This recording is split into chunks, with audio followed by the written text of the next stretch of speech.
الحمدللہ رب العالمین والصلاة والسلام علی سید الانبیاء و خاتم المرسلین۔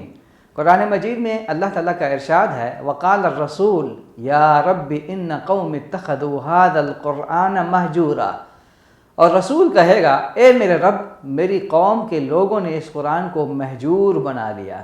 حضرات آیت کریمہ میں مہجور کا لفظ استعمال ہوا ہے، اس کے کئی معنی ہیں۔ ایک معنی اس کے حجر کے یہ ہیں کہ لوگوں نے اس قرآن مجید کو متروک بنا لیا، یعنی قابل التفات نہیں سمجھا، اسے چھوڑ دیا، اس پر عمل کرنا چھوڑ دیا، اس کا کوئی اثر نہیں لیا۔ حضرات قرآن مجید کو مہجور کرنا، اسے قابل التفات نہ سمجھنا بہت بڑی بدبختی ہے، بہت بڑی بدبختی ہے۔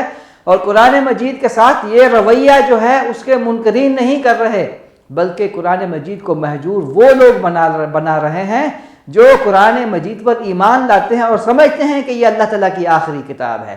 حضرات ہم نے اس قرآن مجید کی تلاوت کو چھوڑ دیا ہے، ہم نے اس پر تدبر کرنا چھوڑ دیا ہے، ہم نے اسے حاکم بنانا چھوڑ دیا ہے، ہم نے اس کو فیصلہ ساز بنانا چھوڑ دیا ہے، ہم نے اس پر تدبر بھی چھوڑ دیا، ہم نے اس کو سننا بھی چھوڑ دیا ہے، ہم نے قرآن مجید کو مہجور بنا لیا ہے۔ حضرات امام سعدی رحمۃ اللہ علیہ کہتے ہیں کتاب اللہ کو چھوڑ کر کسی اور چیز کے پیچھے پڑنا اسے مہجور بنانے کے مترادف ہے، جبکہ حکم یہ ہے کہ قرآن کو امام اور پیشوا بنایا جائے۔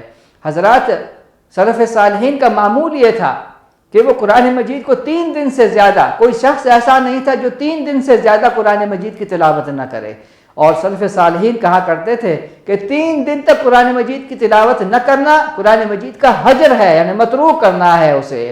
اور حضرات ایک اور چیز بھی ہے میں آپ کے سامنے رکھنے جا رہا ہوں، وہ یہ ہے کہ ایک بزرگ نے کہا کہ ایک ایسا دور آئے گا جس میں قرآن کو لپیٹ کر اونچی جگہوں پر رکھا جائے گا اور وہ وہاں پڑا رہے گا یہاں تک کہ مکڑی اس میں جالا بن لے گی۔ حضرات کا یہ وہ دور نہیں ہے جس میں آج ہم رہ رہے ہیں؟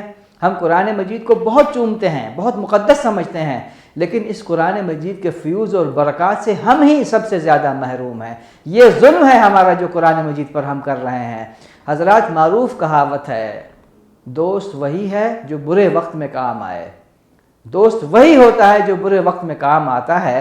حضرات قرآن مجید سے دوستی کر لیں، قرآن مجید سے دوستی کر لیں، یہ ایسا دوست ہے اس وقت کام آئے گا جب ماں باپ بھائی بہن دوست ہر چیز ہر رشتہ کسی کے کوئی کام نہیں آئے گا، یہی ایک دوست کام آئے گا۔ اللہ تعالی ہمیں قرآن مجید پر عمل کرنے والا بنائے۔